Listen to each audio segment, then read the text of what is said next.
So the test was given to you in PDF format. You had 30 minutes to go through the complete test and complete it, right? The time is up now. Now we'll be analyzing the test. I hope everybody was able to go through all the questions and attempt as many of them as possible, right? It had a maximum amount of reading comprehension based questions, but then we also had, I think, about 15 questions in the end, which were based on vocabulary. So let's see how we performed in the test. Now, before we start looking at the individual questions, the first thing which I would have done, and I'm going to go through this entire paper the way I would have analyzed it, I would have attempted it. So the moment I got the question paper, I would not have started attempting it. The first thing I would have done is I would have gone through the entire paper to take a look and see what is the layout of the paper, how many questions are there, what are the different types of questions, and so on. So in the first minute or so, even less than a minute, about 30 seconds, I would have quickly identified that there are total, I think, 50 questions in the paper. If I'm not, no, I think there are 40 questions, 40 or 50 questions. How many questions are there in the paper? Right? 40 questions. So yes. So the first 25 were based on reading comprehension, small passages. And the last 15 were based on vocabulary, and they were independent. They were not based on the passages. So if I were giving the test, and in fact I did give the test, what I would have done is actually I would have attempted those 15 questions first, the 15 vocabulary questions, because it would take me less than 3 to 4 minutes to go through all the 15 questions and answer them. And then I would start attempting the RC, so that even if I run out of time at the end, at least I don't miss out on those Laddu 15 questions. Because RCs will take me time. I have to read the passage, I have to read the question, I have to select the answer. But vocabulary questions are very short, right? So strategically speaking, even in the actual exam, I always do that. I first pick up the vocabulary type questions, then the small grammar type questions, and only at the end I attempt the RCs. So my first strategy point would have been to attempt the 15 vocabulary questions, so that the first 3 to 4 minutes I'm done with 15 out of 40 questions, which is a major chunk. It also gives me confidence that I have attempted a lot many questions and now I've got enough time. So even if I miss out, I won't miss out on the Laddu marks of vocabulary, right? So I hope everybody will follow some similar strategy. The strategy depends on you, but one good strategy is always to attempt the quick questions first, so that you can maximize your scores. Of course, I'm going to look at those vocabulary questions at the end only. I'm going to do the analysis in the order in which the paper was. But while actually attempting the paper, I will not attempt it directly in the way it is given. I will attempt it in the order in which I find it comfortable. But anyways, so the first passage was something based upon Indian independence, right? Nehru and Indira Gandhi. There were things related to that, right? So a quick read of the passage. It tells me in 1947, India was granted independence from British colonial dominance, an event of international significance. Then Indian Union assumed a role in world politics appropriate enough to modify the thinking of nations.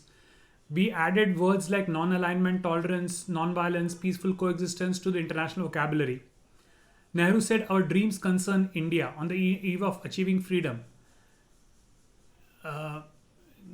We chose Nehru to become the first PM of independent India with his vision of unity of nation. He became the architect of modern India, federal state based on secularism. And the third passage is about Nehru as well as his daughter Indira Gandhi being aware that only a firm anchorage in Indian identity can unite the nation. Now, what is the meaning of the word anchorage? Now, what is an anchor? If you have seen ships, when ships are in the sea, if they want to keep the ship or boat in the same place, they drop an anchor, right? It is a heavy piece of metal. They drop it, it fixes itself in the ground, and then so that even in the middle of the ocean, it does not keep floating around. It will remain fixed to one place. So to anchor something means to fix something firmly in a place. So both Nehru as well as his daughter and successor Srimati Indira Gandhi were well aware that only a firm anchorage in Indian identity. It means that as long as we fix ourselves firmly in our identity, right? Only if we make our identity so clear and so fixed that we depend on it, then we will be able to make an impact on the world. So our identity is the thing which fixes us firmly in the face of the world. So that is anchorage. In these days of mutual interdependence, Western powers and America cannot afford to ignore what is happening in this region. It is possible that the fate of Asian democracies would one day be decided on the bank of the Ganges. So Asian democracies means all different democratic countries in Asia. The fate, the future of this region will be decided by whom? Banks of the Ganges. Ganges means Ganga in India. So that line literally means that it is India who is going to decide the future of this region. And if India fails to remain a democracy, this would trigger the fall of the whole of South and Southeast Asia. That is the way the Indian Prime Minister has to play a role that goes well beyond duties related to internal affairs. Only it is of international political significance. So it's sort of a political, it starts with little reference to history, but it's mainly a political passage, and it goes on to show how India is actually a very important country, how it is going to play an important role in world politics, especially in the Southeast Asian region, right? And how politically significant we are. So it's a bit of a mixture of, it starts with a flavor of history, but mainly it's a political kind of dialogue, the importance of India in the political map of the world. So having said that, the first question is, how did the Indian Union modify the thinking of nations, right? How did the Indian Union modify the thinking of nations? So very clearly in the end of the first paragraph, it tells how we added different words to the vocabulary, right? We did not, by making countries accept us as an independent country, we did not do anything. And it does not talk about inspiring other countries under colonial dominance. And it is not about downtrodden countries. In fact, B and D are pretty much the same. If you take a look at B and D, they are pretty much on the same lines and they are not in the passage. The passage does not talk about how we inspired other countries to get freedom or something. No. But very clearly at the end of the first passage, it says that we gave concepts like non-alignment, tolerance, and so on and so forth. So very clearly the answer to this has to be C. No doubts in that. Dhruvi, I hope you understood now. Very clear. This is directly from the passage. The end of the first paragraph, it clearly says that the Indian Union assumed a role in world politics and we modified thinking of nations. We gave concepts and so on and so forth, right? So first one, C. Second, what does "it was to be a federal state based on secularism" mean? It was to be a federal state based on secularism. So what does it mean? Now here, if you understand what India is, right? If you understand basic civics of India, this is also simple to understand, right? Federal state, we have seen that, you must have learned that in civics, where we have a center and we have a state, right? So it is not about Indian identity. Federal state based on secularism, we are not talking about identity of India. It is definitely not about not encouraging caste and religion, and it is not about caste race communalism, because nowhere in the entire passage do we talk anything like that. But in the second passage, if you take a look at the middle of the second passage, right, then the commitment of India identity, which is above race, caste and religion, right? That's what it talks about. So basically we are talking about our country having a diverse group, but still having autonomy towards them and tolerance towards everything. So even a basic knowledge of civics would have helped us crack this one. So definitely B is my answer to this particular question. No doubts in that. So guys, I'm going to quickly keep running ahead. If at any point of time you have any doubts, stop me. Third one, what does the writer mean by "in these days of mutual interdependence," right? So the point is, A looks like a good answer, as if everyone in society is dependent on one another, right? Each state of the country cannot do without the cooperation of the other states and so on. But take a look at it. Where exactly is it talking about? In the third paragraph, it says, enable it to make an impact on the world in these days of mutual interdependence. The Western powers and America cannot afford to ignore what is happening. It is directly there in the passage, right? So it's not about anything else. It's simply about the countries of Asia, America, and the West cannot exist without cooperating with one another. Now D may seem like a good answer, but it is about mutual interdependence. D makes it feel as if America and West is dependent on Asia. No, we are talking about both the parties being dependent on each other. So better than D, C has to be the right answer, right? C is definitely the right answer. D is not, because D talks about West and America being dependent on Asia. Whereas mutual interdependence means I depend on you and you depend on me. Both of us depend on each other, right? So the writer means option C. The previous one somebody wanted was B. The previous one was B, Tamanna. Okay, so this one is definitely C. Next one, what does fate of Asian democracies would one day be decided on the banks of the Ganges mean in the context, right? And this I think I clearly explained when we were talking, right? The bank of the Ganges literally means the bank of the Ganga. That is a reference to India. So if the Indian democracy grows, it will help other democracies in the region. It's not religion, it's region grow. If it fails, the countries of the region will fail, right? So everybody depends on India and Indian democracy for success. So option A is definitely the right answer. Great answer to this one. And fifth one, which of the following means the same as the word trigger, right? Vocabulary based question. What does it mean to trigger something, right? We clearly know what it means to trigger something. So to trigger something means to start something.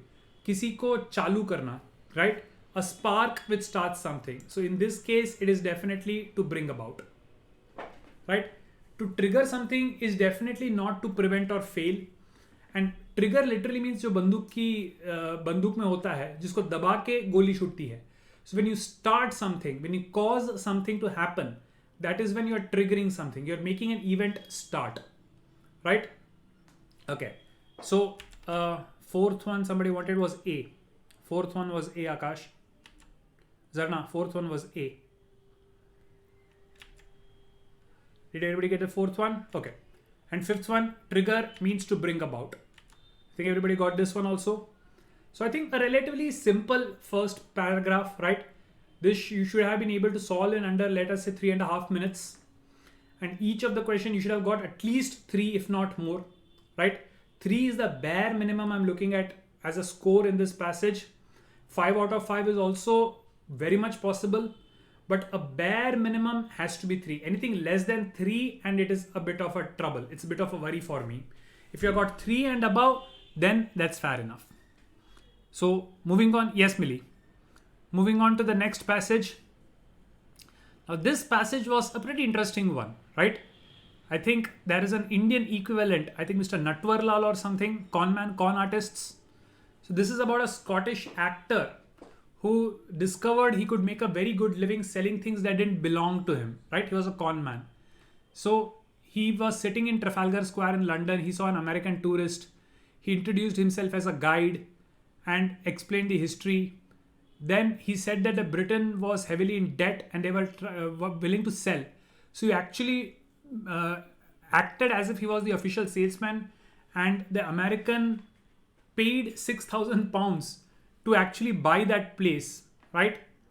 And the American wrote the check and Ferguson, of course, went and cashed it. So then he sold the Big Ben, the big clock of London, for 1,000. He sold Buckingham Palace for 2,000, right? He went to US. He rented the White House to a Texas cattleman for 99 years. He arranged to sell the Statue of Liberty to Australian, right? So basically it's a story about a con artist, a person who is cheating other people, right? The story of a con artist, very interesting read this one was. Okay, so what does con man in the context mean? And that's very obvious. This obviously, right, the story tells he was selling things which did not belong to him. Obviously, Statue of Liberty, Buckingham Palace, they don't belong to individuals. They are national property. So you cannot sell them. So a con man actually sells these things, right? He cheats people by selling things which do not belong to him. So the option is A. A con man is a cheat. It's not simply an agent who sells. See, an agent who sells things without actually purchasing them can be a proper legitimate businessman, right? That, like how shares are sold, you don't actually physically purchase them. So it could be a legal thing, but in this story it is about an illegal person. So option A is my right answer. And the word con actually is short for confidence. Someone who takes your confidence and then cheats you. So they used to be called confidence tricksters, and from confidence trickster the short form became con. So con man. So a con man is a cheat who sells the things which do not belong to him. Option A. What promoted Arthur Ferguson to think that the American tourist might buy the square? Right? Why did he think that the American tourist might buy it? And this is also clearly given, right? He saw the American tourist admiring the stone lions and fountains and Nelson's column. Right? There's nothing else given. The only thing about the tourist given is that he was actually admiring it. So the best possible option is B. The American was praising whatever was there in the square as if he was dying for them. C cannot be the answer, because it was Arthur who told the American that the British government is having a problem. The American did not hear it first. Arthur told him. And there was no price tag on it. Right? So D cannot be my answer. And we never have anything where the American is boasting about himself. So best possible option definitely has to be B. Sixth one, the previous one somebody wanted was A. Seventh one is B. Okay. Now, what did the American mean by this was a good price?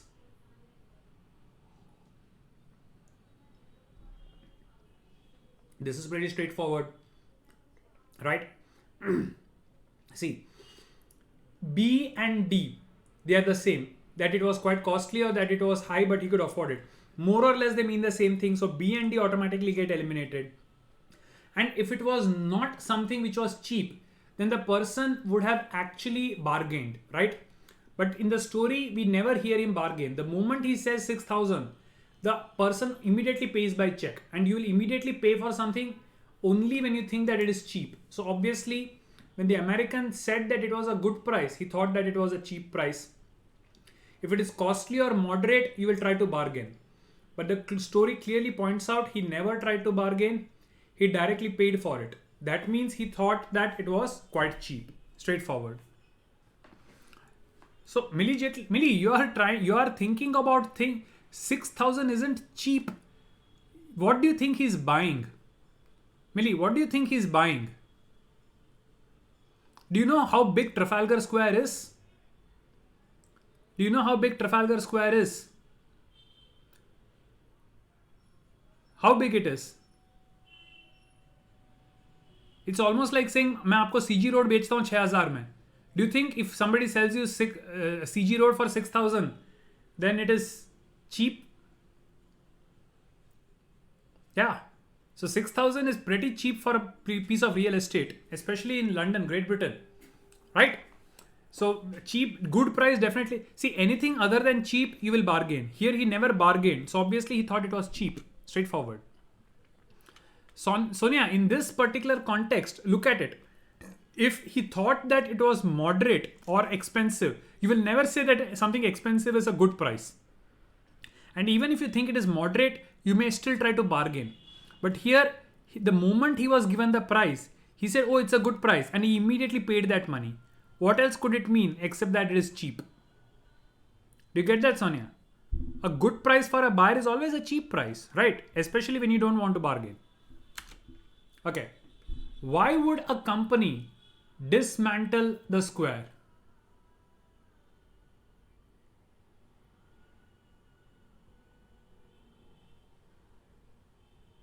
Right? So this person, the buyer is an American. The item, Trafalgar Square, is in UK. So obviously the purchaser wants to take it home. So what would be the reason for dismantling? Simple. In order to dispatch it to the American address in the US, let's say you have purchased the Taj Mahal, right? You're an American, you purchase the Taj Mahal. Obviously you want to take it home, right? So you will dismantle it and send it home.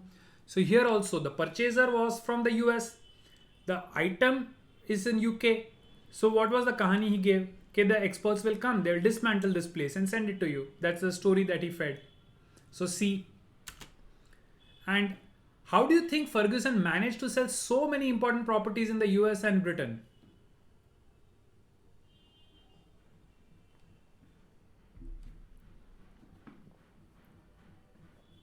Okay, so here there is no option other than C which tells you the story. He is a cheat. So he's definitely not acquiring the rights from the government. It is not that he has contacts with the rich and resourceful. And definitely he's not using honest trade practices and trust building. Right? It's the gift of the gab. This spelling is incorrect. It should be gift of the gab. It's not gap. Gift of the gab means the ability to speak. Some people, they are so good at speaking and convincing others that whatever they say, they'll convince you. So gift of the gab means when a person is able to speak and convince others. So obviously, by using his extraordinary gift of the gab, that is his power of speech, and of course by cheating the innocence of the victims. So did we get that? This was also a simple passage. I expect at least 4 answers to be right out of 5, and this also should have been solved in under 3.5 minutes.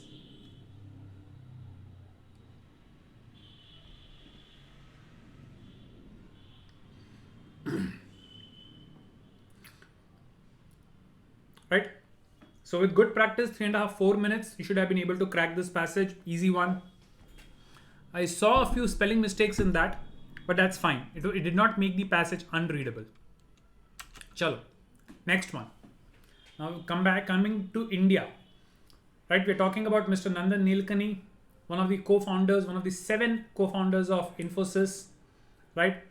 It talks about how the government of India has recently appointed, of course this article is from some time back, of how he is appointed as the chairman of UIAI. That is the thing which that was responsible for Aadhaar in India, right? And because he was very successful in IT, so it tells that he was the right person for this position. Second paragraph gives a little bit of his history, where he was born, where he did his schooling, then how he moved around with his father, because of his father's job, then how he got admission at IIT Bombay, where he did his BTech in electrical, right? His ability to work as a team, hard work, and all the qualities that he learnt. And then the third paragraph says how he did not want to go abroad. He joined Patni Computers, where he was interviewed by Narayan Murthy. And 3 years later, when Murthy walked out of Patni, the entire division, including Nilekani, also joined him, and they started Infosys, right? And then finally, when Murthy stayed in India, Nilekani shifted to US to take care of the company's interests there, right? So this generally is the life story of Nandan Nilekani, one of the IT giants of India. A very simple points-based passage. So I think the questions should not be very difficult. What does the phrase typifies a rare ilk of people? Typifies means is an example of. Ilk means breed, a group, rare group of people. So typifies a rare ilk of people means what? It literally means he's an example of a rare personality, right? To irk someone is actually किसी को परेशान करना, right? किसी को परेशान कर देना. So ilk and irk are 2 different words. Ilk simply means group. So typifies a rare ilk of people generally means that he is his own kind of rare personality. It has nothing to do with any of the others. What does a natural corollary mean? Now, in basic mathematics, you must have learned theorems, axioms, and corollaries, right? So a corollary is something which follows as a result. Something happens, a natural consequence of that is a corollary. So a natural corollary, even without reading the passage, based on knowledge of vocabulary, somebody could have answered. A natural corollary simply means a logical consequence, not a contrast. Corollary means something which follows as a result of something, right? It rained heavily. As a corollary, the underwater groundwater level rose. The weather was great. As a corollary, the people also enjoyed. So something which is a natural consequence. No, corollary is not the opposite of something. Corollary is something which follows as a result, as a natural consequence. Look up the meaning, Maitri. So corollary actually means something which follows as a natural consequence of something. What is the corollary of the theorem? Means what is the consequence? What is the result of this theorem? Third one, what does meritocracy mean? Very simple. What does meritocracy mean? Very simple. Something based on merit is meritocracy. So rule of the people with merit or high achievement. Again, simple pass. They did not ask in context of passage. It's a standalone type question. So simple knowledge of vocabulary itself will help you answer this, right? Meritocracy is simply rule of the people with merit or high achievement, something which everybody wants. What does the word defector in the context mean, right? Defector in the context, what does it mean? So in the last paragraph, the defectors decided to start their own company, Infosys. So Murthy walked out of Patni, his entire division also walked out, and then the defectors decided to start their own company. So it is defectors means what, right? Somebody who have left the organization. Here it refers clearly to all those people who left Patni to start Infosys. So it is not people with defect or talent or those who are starting a venture, but defectors. And this also is used a lot in politics, that they defected from the political party. Literally means they left the political party to join another. So defectors are nothing but people who leave an organization or party or country, right? So option D in this case. And the rest, and this is literally in the last line, and the rest, as they say, is history. So what does that mean? That literally means the remaining part of the story, right? But these are the things which are described, and the rest is history. Means whatever else happened, it is all now part of the story. The rest is history. That is a contextual idiomatic usage. So the rest is history means it is the remaining part of the story. Okay, somebody wanted option 13. Option 13 is C. Okay, so this passage would have taken a little bit more time. It was slightly longer than the previous ones, but 4.5 to 5 minutes, and the questions were pretty simple. So at least 4 is what I expect in this passage, right? 5 out of 5 is also not difficult, but the very first question may have taken you a bit of a toss, the ilk, right? That ilk wala question. So giving that a little bit of leeway, I expect at least 4 out of 5 in this. So 3 plus 4 plus 4. We are sitting at almost 11 out of 15 marks so far in about 15 minutes flat. In about half the time, you should have reached till here and scored about 10 to 11 marks. Okay? Chalo, next passage. Now, the next passage is what? It is a little bit about technology. It says during the second industrial revolution, there was a huge increase in food production, which was possible through the use of new agricultural implements and a host of chemicals as fertilizers, pesticides, insecticides, and fungicides. They could get agricultural products throughout the year without major fluctuation in price. Improvement in transport made possible increasingly faster movement of vast quantities of goods and people from place to place. Communication, postal system, telegraph, telephone, radar, satellite, faster communication, better health, and increase in lifespan of human beings. Improved nutrition, health, sanitation. Physicians can use complex and sophisticated machines to get detailed information about body. Large number of problems solved. Various kings of the moon or to transplant the heart. In the 20th century, different household appliances and gadgets, they're literally giving you a huge list of things which have made it possible to relieve human beings from drudgery. Drudgery means manual labor, hard, repetitive labor, and create longer hours of leisure. Then motion pictures, radio, TV, entertainment, newsprint, paper, printing technology, photography, sound engineering, communication, potentiality to remove illiteracy and expand the scope of education.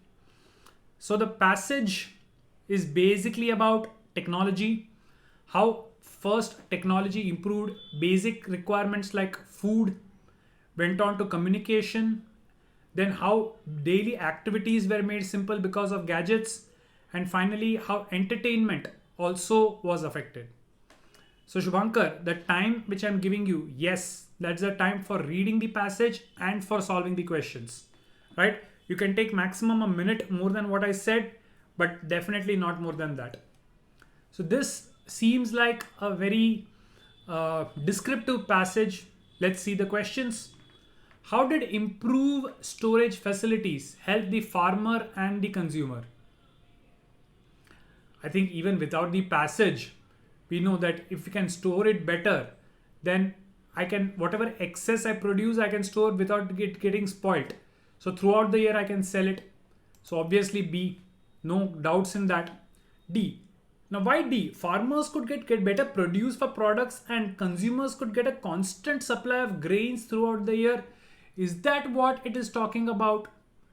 Is that what it is talking about, that the consumers would get a constant supply of grains?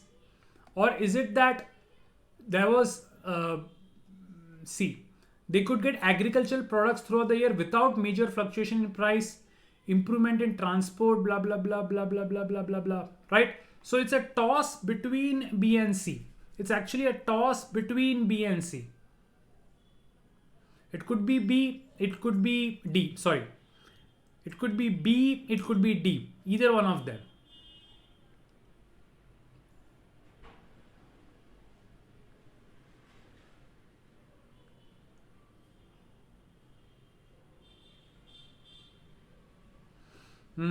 This seems to be a bit of an issue.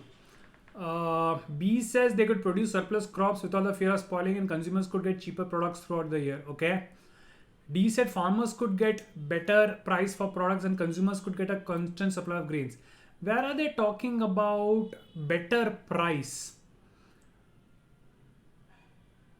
It's not talking about storage, but it's also not talking about better price. Is there anything which can help me resolve this?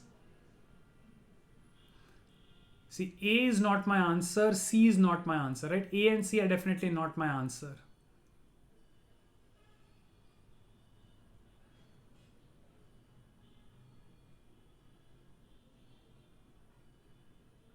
So I think it's a toss between B and D. It could be either B or D.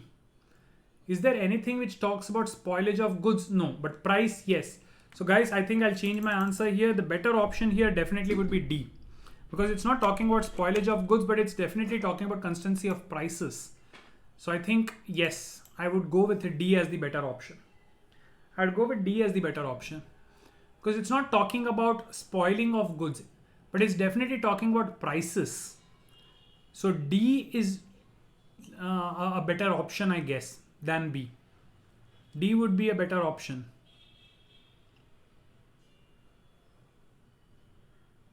Yeah. B and D. Now it's a toss between the two of them. It can be contested, this one, right? So let's leave it at that. What does the writer mean by without major fluctuation in price? I think this is pretty straightforward, right? The price of agricultural products did not change much because of storage facility during the year, right? So A only talks about the price remaining constant, but without major fluctuation means there are fluctuations, there are changes, but it is not big. A says it remains constant, whereas C says it does not change much. And without major fluctuation does not mean constant, it means without much change. So obviously C is the better option here, not A. C has to be the better option here, right? See, between A and C, A is definitely not my answer, because without major fluctuation means there are fluctuations, but they are not major. Whereas A says they are constant, which means there is zero fluctuation, which is wrong.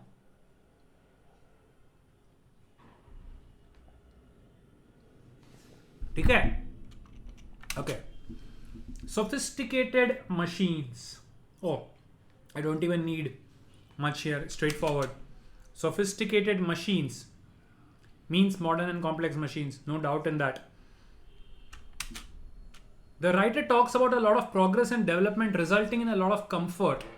What is the basic source of all this? The first line tells you the answer. The first line of the passage. During the second industrial revolution. That's it. You get your answer there. The very first line tells it is the second industrial revolution and its benefits that the author is talking about in the entire passage. So here, absolutely no doubts.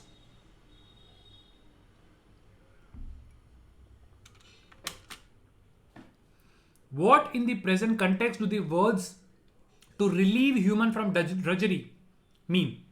Right? Last passage it talks about different types of gadgets, drying machines, dishwasher, pressure cooker, and it says it relieves human beings from drudgery. And I did explain what drudgery means, right? When I was reading the passage, manual, hard, boring, repetitive work.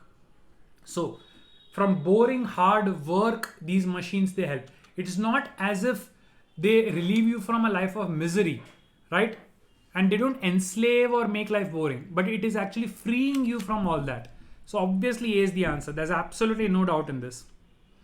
So this was a slightly contentious passage. About 2 or 3 minimum should have been good. Yes, Anushka, I agree with that. That's why that's a bit contentious question answer. B or D in that one. So 2 or 3.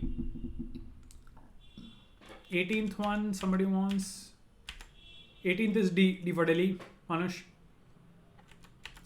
So about 2 or 3, I won't expect much from this passage. Although while reading it, it seemed easy. But some of the questions were a bit bouncers. So between 2 and 3, marks would be good, right? 4th passage. So 11 plus 2 or 13 to 14 should be the score about now. Let's take a look at the last passage. It's a little bit about Indian history, the Brahmo Samaj, right? The Brahmo Samaj led the movement for emancipation. Emancipation literally means freedom, but freedom from social bonds. The ancient rules of Parda were broken. Brahmo women moved freely in society. But this was but a false dawn, as it was far in advance of popular opinion. It means ज़रूरत से ज़्यादा ही forward था. So it seemed as if सवेरा हो रहा है, but actually it was not yet awakening. It was too early. Even educated classes generally showed a disinclination towards emancipation of their women folk, and the movement of uplift was slow in taking shape. By the beginning of 20th century, the position had begun to show some change. The education of women had gradually become popular. Some of those who had tasted the fruit of modern education had taken seriously to the work of women uplift. It was, however, only with Gandhiji's non-cooperation movement that women were encouraged to come forward and participate in the life of the nation. Right? The Brahmo Samaj started working for women to be free, but true freedom did not come at that point of time. It was only after Gandhi's non-cooperation that women also started actually getting what freedom is. From the first day of the movement, Gandhi realized that there was a source of immense untapped power in womanhood of India, which could most advantageously be turned to the work. And he had nearest to his heart rehabilitation of villages. So when Gandhi started his movement, he realized that he could use the power of women to achieve all the things that he wants to achieve. That is to rehabilitate villages. So his appeal was addressed directly to women. Originally, he seemed to have been uncertain of the response, or at least the kind of work that women could do in national movement. Though he was a passionate believer in the quality of women, he seemed to have been doubtful whether women of India, who had been for so long a time been shut up in seclusion, could shoulder the active leadership of a movement which called for so much physical suffering. Even Gandhi in the beginning was not sure whether women could actually do all the work which he expected them to do, right? Because for so long women have been suppressed. So he was also not very sure that can women truly participate in the things that I want to do? It is not the distinction achieved by a few women of genius that is the true test of change position of women in India. Right? Just because 1 or 2 women were great and did good things, you cannot say that all women are liberated. What really is epochal? Epochal means something which marks a top point. What really is epochal and marks a revolutionary change is the free and equal participation in all shapes of national activity and at every level, from work in villages to the government of the country. It was never a part of the Indian tradition that women were by nature inferior. Right? It was believed that we will understand that women have truly been liberated only when they start participating in everything. And in fact, in Indian culture, women were never considered inferior. On the contrary, the ancient tradition emphasized their equality or to participate in many fields of activity. What the Gandhian movement did was release women from social bondages that customs had imposed and conservatism had upheld. So Gandhi did not do anything new. What he did was he tried to just free women from the rules, from the bonds that society had suddenly brought upon them. Right? So it's basically about how women's emancipation had occurred and what Gandhi had a role to play in this. Right? Are we together so far? Chalo, then let's take a look at the question. What does the writer mean by the movement for emancipation was fair in advance? Like I said, when the Brahmo Samaj was working for emancipation, it says it was a false dawn, right? So what does it mean? It literally means that it was too modern. अपने समय के लिए कुछ ज़्यादा ही modern था, right? अपने समय से आगे था. It was not yet right for people to be ready to accept it. So obviously B, right? It is nothing about something specific. It simply means that the idea that the society will accept that women should be free was a bit modern. अभी उसका समय नहीं था. अभी people were not so woke enough to understand that women's emancipation is the need of the hour. So definitely B. What do the word those who have tasted the fruits of modern education mean? Those who have tasted the fruits of modern education. This is straightforward. Tasted the fruits mean those who have benefited because of it. जिन्होंने modern education के फायदों को चखा है. Literally it means that because of modern education, those who have taken the benefits. So obviously C, no doubts in this. Easy question. What was the immense untapped power for Gandhiji according to the author? पूरा passage women के बारे में है. Obviously we are talking about the power of womanhood. Very clearly it is mentioned. Gandhiji realized there was a source of immense untapped power in womanhood, right? So the only option which will be the answer has to be B. No doubts in this. Very clear. Next one. Who has for so long shut up in seclusion and why they could not shoulder the active leadership of the movement? Again, simple. Now remember, there are two questions in this. First, who was shut up, and second, not way but why they could not. So children and youth की तो बात नहीं है. Passages about women. So A and C के बीच में option होगा. Now A says who was shut up? Women. Why they could not shoulder? Because the movement demanded physical endurance. It answers both the question. C को देखो. Who was so long shut up in seclusion? It says women of India because they remained in seclusion. It does not answer the question why they could not shoulder the active leadership. It takes words from the question itself. So obviously A has to be the right answer, right? C is not right. A is the right answer. I hope everybody got this one. A is the right answer to this one. Yes. Okay. And next one. What does the author mean by is epochal and marks a revolutionary change? Right? Epochal, something which marks something of greatness. This is the highest point of something. So here clearly option C, participation of women in all spheres and at all levels of national activity for the first time was a landmark in the changed position of women. Right? It's not A, because clearly he says that the distinction achieved by a few women of genius cannot be considered, and definitely free and equal position of women was not enjoyed for centuries, so not B. And there is nothing talked about Europe, so D cannot be my answer. So the best possible option definitely has to be C in this particular case.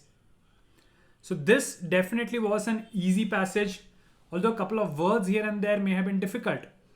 But getting about 5 minutes, five and a half minutes and scoring about 4 should have been very easy.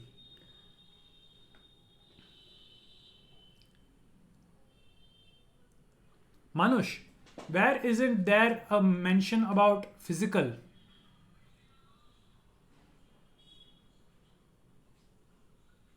Look at this. He seems to have been doubtful whether the women of India who have been for so long been shut up in seclusion could shoulder the active leadership of a movement which called for so much physical suffering. That line clearly, the line which talks about doubt, clearly talks about physical suffering. Yes, in the previous one. In the previous one. Right? Look at that. The line which says he is doubtful ends with because it calls for physical suffering. So yes, there is a clear mention of physical suffering there. You get that, Manush? Yeah. Okay. Somebody did not get the answers. I'm quickly running through them. So 21 was B for Bombay. 22 was C for Chennai. 23 was B for Bombay. 24 was A for Ahmedabad. And 25 was C for Chennai. Okay. Now we quickly come to the end. 15 questions. But these 15 questions were not all similar. You have to read the instructions. Some of them asked for synonyms. Some of them asked for antonyms. So let's see. Solemnity comes from the word solemn. Solemn is something which is very serious, right? Something which is serious. So solemnity is similar to what? It is similar to gravity. Gravity also means seriousness. Please understand the gravity of the situation. Please understand the solemnity of the situation. Diligence means being careful. But solemnity and gravity means being serious about something. When you attend somebody's funeral, the mood is solemn. The mood is grave, right? So solemnity and gravity, they are the best. Diligence means paying close attention, doing your due diligence. Diligent means being careful. Solemn means being serious. Diligent means being careful. So diligence is definitely not the answer. Got that, Kwaish? Diligence is not my answer. Yeah. So guys, what I want you to do is, once you are done with these examples, I also want you to look at the meaning of all the other options. Don't just look at the question and the correct answer, but pick up a dictionary, look at the meaning of all the other words as well. So that would give you a better understanding of why a particular word has been used and why the other is not. Okay. Stingy is dissimilar. Here you have to pay attention. They're asking for something which is opposite. Now stingy means conjuice. Stingy means conjuice, who does not spend anything. So the opposite is liberal, somebody who openly spends, right? Stingy means conjuice, liberal means dildar. And because they have asked for something dissimilar, option has to be D. Malign, similar. Be careful not to malign the reputation of somebody in public. You should always be careful not to malign somebody's reputation. Malign means किसी चीज को खराब करना, right? And reputation के साथ क्या होता है? We slander. So reputation is slandered. So to malign something means to slander something. The best possible option here is to slander. Manush, A in which question? This one or the previous one? 28th or 27th? Previous one. See, in the previous one, stingy means somebody who is conjuice. Wasteful, somebody who is not careful about things. But कंजूस का opposite दिलदार होता है, right? जो पैसे नहीं खर्च करता और जो दिल खोल के पैसे खर्च करता है. So the exact opposite for stingy is liberal, not wasteful. Now, malignant is evil. Milli. Malignant अगर होता, malignant means something which is bad, तो मैं evil बोलता. But look at the word form. Malign is a verb form, to malign something, right? So malign is to slander. Even the word for verb, the part of speech will help you. Noun form, verb form. वैसे भी देखो आप. Malignant होता तो malignant is not actually evil. See, a tumor is malignant, जो खराब है. Evil is the nature of something, right? Malignant को मैं evil के साथ शायद match करता, but to malign is to slander. To malign something means किसी चीज पे किसी पे लांछन डालना, किसी के चरित्र पे लांछन डालना is to malign something, to spoil something. Malign literally means to spoil something, right? Malignant अगर होता तो मैं evil के साथ जाता. Maitri, Google may suggest both A and C, But look at the verb forms. Malignant is evil, but malign is slander. To malign something, to slander something. Try not to malign somebody in public. Now, can you say try not to evil somebody in public, or would you say try not to slander somebody in public? Which can replace it in the sentence? Look at it in that form. I hope now you get it. Using it in a sentence and replacing it will tell you the best option. ठीक है? चलो. Next one. Impudent. Impudent is actually similar to what? Impudent is used to describe something. जैसे कुछ लोग होते हैं, they are not respectful towards others, right? कुछ भी बोलते हैं, they won't show respect. Such people are called impudent people. It also means insolent. It means the same thing. Somebody who is not respectful towards others. Impudent or insolent. Usually it is used to refer to youngsters. He's an impudent young boy. He's an insolent young boy, which means he does not show much respect to his elders. 38. To vacillate, right, is dissimilar to what? To vacillate means shayad aaj, shayad kal. When you're unable to decide, you are vacillating. And here we need the antonym. So to vacillate, opposite is to decide. Vacillate literally means unable to decide. So the opposite is to decide something. Kinetic. Oh, this is straightforward from science. Kinetic is related to motion. So something which is related to stillness is obviously static, right? Static energy and kinetic energy. Static and kinetic. These are two forms, right? Like mechanics, we have potential and kinetic. But static means something which is motionless, and kinetic means something which has motion. They're literally opposite to each other. So static and kinetic. No confusions there. It's a straightforward question. Lambast. When the student showed his impudent behavior to the teacher lambasted him in front of the entire class. Similar to lambast means किसी को जोर से डांटना, right? And that is to censure somebody. Marinade is किसी चीज को अच्छे से मसालों में रगड़ना, right? टिक्के को अच्छे से मसाले में आप रगड़ते हो, that is marination. Masala prepare करके उसके अंदर आप किसी चीज को अच्छे से मिक्स करते हो. You are marinating, you are coating something with spices. Marination is a culinary term, it's a cooking term. To marinate something literally means किसी को किसी ग्रेवी या किसी चीज में अच्छे से सोक करना. And tickle means गुदगुदी करना. But lambast is actually किसी को जोर से डांटना, and that is to censure somebody.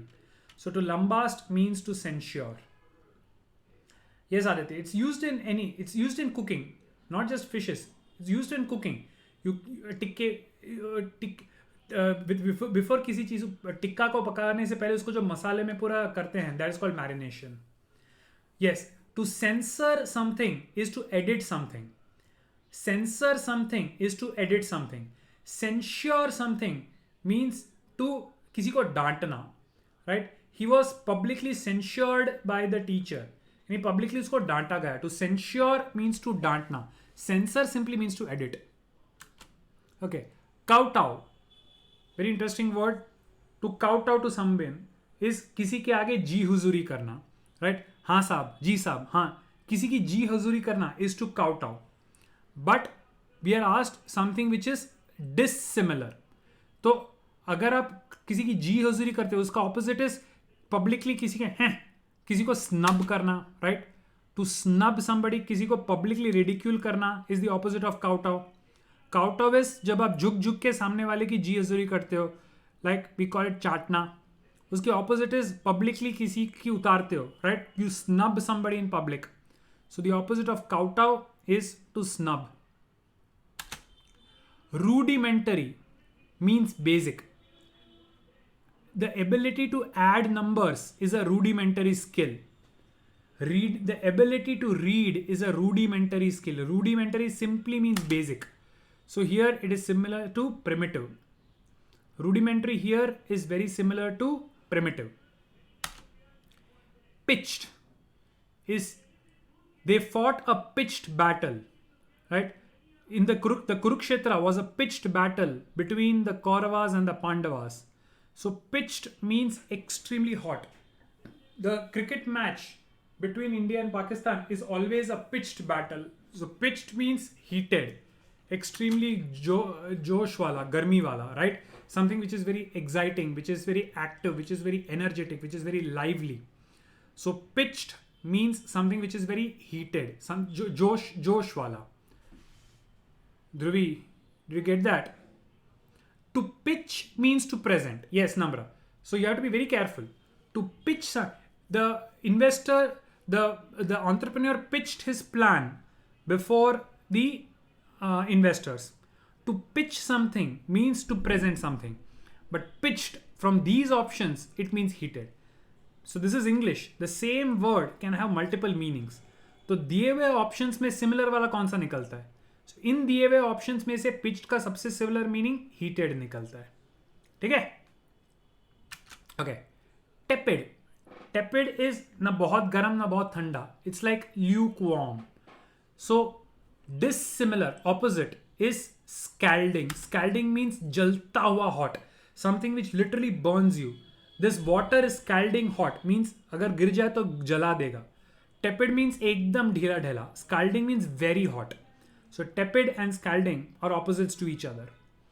Scalding means very hot. Tepid means ekdam warm, ekdam dheela, ekdam lukewarm. Largesse. Karna in the Mahabharata was known for his largesse. Philanthropists are known for their largesse.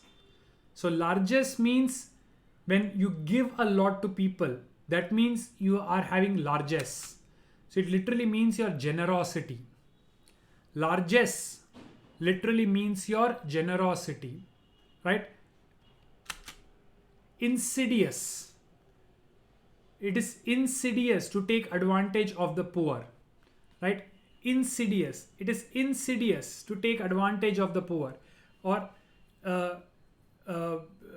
after the accident, his face looked insidious.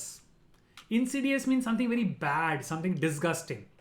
But here we are looking for something dissimilar, opposites. So here insidious ka opposite is charming. Manush, repellent is similar. But look at the question. It is asking you to give something which is dissimilar to the word, right? So insidious means charming. Insidious means repellent, but we are looking for the opposite. So the answer here is charming. Yes, you have to be very careful in reading the question. Decorum. I think this is very easy. Please maintain decorum in the class. I think everybody should know this, right? Decorum is etiquettes because similarity पूछा है. Very simple. Moving ahead. Succor. After a hard day's labor, a cold glass of milk is a great succor to the tired man. After a heavy day's labor, watching a comedy series is great succor to the students. So succor is relief. Succor means relief. But we want dissimilar, something which is opposite. So relief ka opposite, injure, right? Succor means shanti, relief. So the opposite of that from the given options is simply to injure, right? So succor means injure. So guys, out of these 15 words, I expect we should have got about, let us say, at least 10 to 12 of them out of 15. Most of them were easy, right? So let's put a minimum of 10. So out of 25, we should have got at least, let's say 17 or 18 and then 10. So out of 40, a score of 27 or above is the minimum that I'm looking for.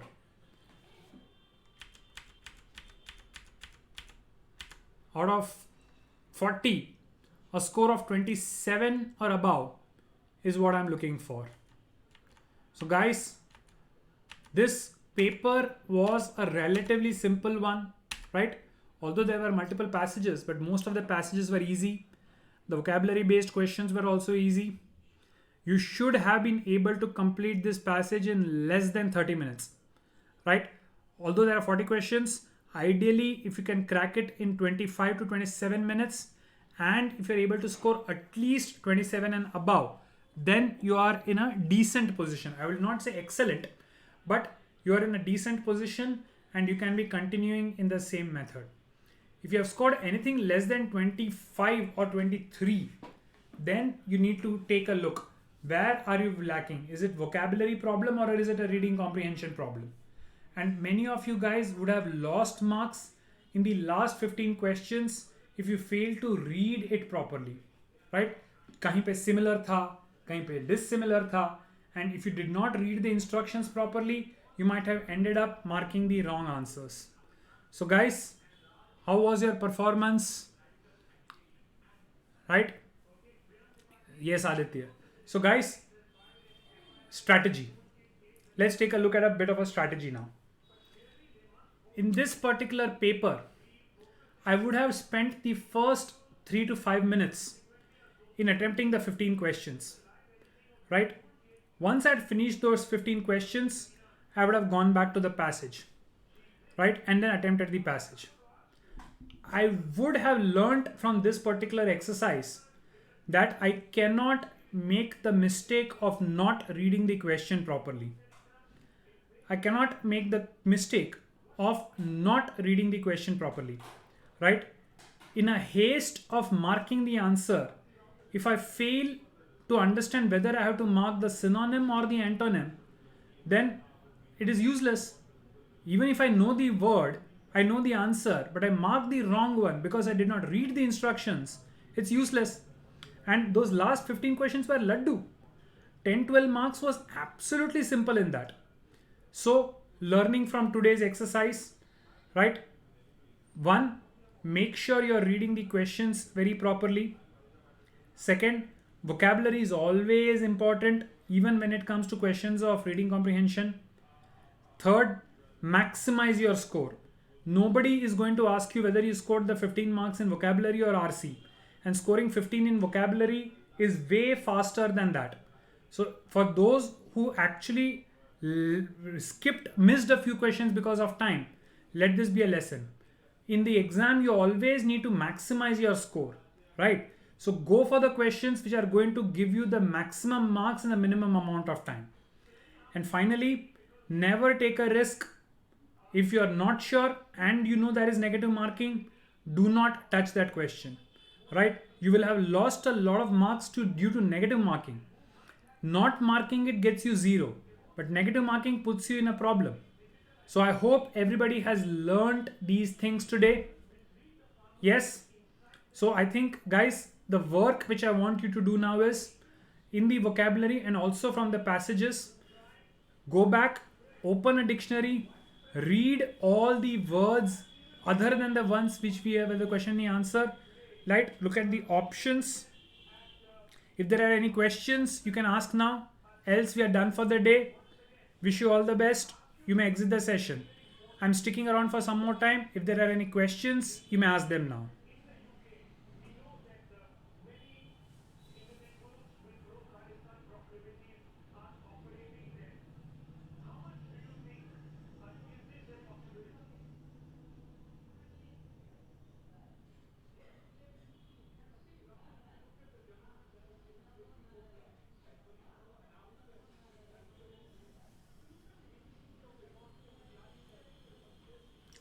Yeah.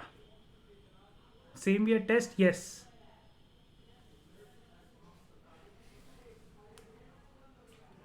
See, leaving an RC, you don't need to leave the entire passage, right? Namra, if you have completed book, I assume you have completed more than once, right? If you complete the book, I want it to be completed more than once. Manush, regarding BMM of St. Xavier's, unfortunately, there's not much of information. But the good news is that the questions are not very different from what we are doing. So your regular preparation of what we are doing so far should be good enough to help you crack that. There's no special preparation required. Aditya, in the schedule, whatever is a practice test, we'll be doing in the same mode. Yes, if it is mentioned as a practice test, we'll be doing the same thing, attempting a section and then analyzing the entire thing. Shashwat, See, leaving an entire passage does not make sense. If out of 5, 1 or 2 questions are direct vocab based where I can answer even without reading the passage, then I can do it, right? So never leave an entire passage. Do it at the end. 1 or 2 questions you leave, fine. But why leave laddu marks of vocabulary if possible? Akash, simple. How to get better at vocabulary? Read a lot. Like I keep saying. Guys, I don't know about you guys, but in the past 10 days, even when I was not well, I was laid up in the hospital, right? Still, I managed to complete 2 books, right? Even when I was not in a proper pink of health, I still managed to read 2 complete books, right? And this was despite heavy medication and sleeping all day long and having the procedure. So you need to have that kind of dedication towards reading. You need to keep on reading, right? Practice, practice, practice. There's nothing else about it. IPM 14 June. Oh, the next day of CLAT. Excellent.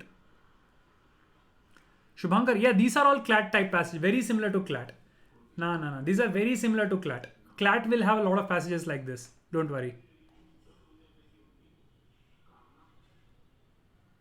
Namra, hopefully next week we will open up the slots. Yes, Gautam. Gautam, critical writing. Okay, Gautam, do one thing. Send me a request on the WhatsApp number now. I'll see what I can do.